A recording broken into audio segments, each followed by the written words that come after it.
ኧረ ጥራይ ጫካውን ኧረ ጥራይ ጥሩው ላንተም ይሻልሃል ብቻ ከማደሮ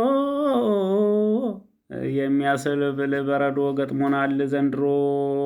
ኧረ ገጣሚ ግን እንደው ከሀገር ቤት ስወጣ ያልፍልሃል ታሳልፍልናለህ ያላችሁኝ ሰዎች ልመርቃችሁ ወይንስ ልርገማችሁ? አይ ግን የኔ ዕጣ ይድረስባችሁ። ይሄው በበረዶ ተሸፍነን እንቅስቃሴያችን ሁሉ በቃ ላጥ ላጥ ሆኗል። እውነት ግን ኢሮፕን በቃ ወርቅ የሚዘንብባት ሁሉ ነገር የሞላላት አድርገን የሚነገረን ነገር እውነት እንዳልሆነ አንዳንዴም በጨረፍታ እንደዚህ ማሳየት መልካም ነው ብዬ ስላሰብኩኝ እስኪ ያለውን ገጽታ በትንሹ ላሳያችሁ ብዬ ነው። ከሀገር ቤት ስወጣ የዛሬ 8 ዓመት በጣም በቃ ኢሮፕ ከተደረሰ ነገሮች ሁሉ እንደሚቀየሩ እያንዳንዱ ነገር አልጋ በአልጋ እንደሚሆን ነበረ። ግን ከኢትዮጵያ የባሰ መከራና ፈተና የመጣው የጀመረው ገና ኢሮፕ ስገባ ነበረ። እያንዳንዱ ሀገር የራሱ ነገር መልካምና መጥፎ ጎን አለው። ያው እንዳተረጓጎም ነው። በእርግጥ በሰላም ወጥቶ መግባት ትልቅ ነገር ሆኖ ሳለ የአየር ሁኔታው ደግሞ ከኛ ተፈጥሮ ጋር የማይመሳሰል ነው። እኛ በሙቀት ላይ አድገን በረዶ ትንሽ ለኛ ከባድ ነገር ነው።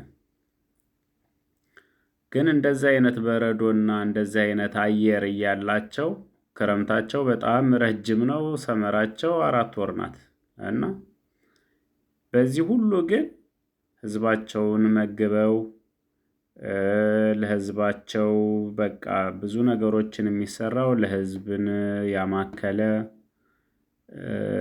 አንድ ኦፊስ ለመስተናገድ በአፖይንትመንት ሊሆን ይችላል፣ ያለ አፖይንትመንት ሊሆን ይችላል። ሄዶ በምን አይነት ቅልጥፍና እንዴት መስተንግዶውን እንደሚያገኝ ያንን ነገር ትራንስፖርቴሽን፣ ጤና ጣቢያ፣ ኤሌክትሪክ፣ ሻወር እና ኢንተርኔትን የመሳሰሉ ፋሲሊቲ ደግሞ ስናይ ከኛ ሀገር ጋር ሰማይና ምድር ነው። ግን ያንን ያክል አየር የሚያምር አየር ደግሞ እያለን እኛ እንደዚህ መሆናችን አንዳንዴ ብቻዬንም ያስቆዝመኛል። እንግዲህ እስኪ እንደዛ አይነት ነገሮችን ደግሞ ለመጀመሪያ ጊዜ ጣል ላድርግና ቀጣይ ደግሞ ኢሮፕ ላይ ምን አይነት እንቅስቃሴ እንዳለ አገራችን ቢገባ ምን አይነት ለውጥ እንደምናመጣ አንዳንድ ነገሮችን አብረን እናያለን ወደፊት። እስከዛው ግን በያለንበት ስደት ላይ የወጣንም አገር ቤት ያለንም የልባችንን መሻት የሰራዊት ጌታ እሱ ይሙላልን፣ ቤተሰቦቻችንንም ይጠብቅልን እያልኩኝ ለዛሬው መልካም ጊዜ እላለሁኝ። እስኪ ከቻላችሁ የማይከብዳችሁ ከሆነ ላይክ፣ ሰብስክራይብ፣ ሼር እያደረጋችሁ ሌላም እንድሰራ ደግሞ አበረታቱኝ። አመሰግናለሁኝ። ሰላማችሁ ይብዛ ባይ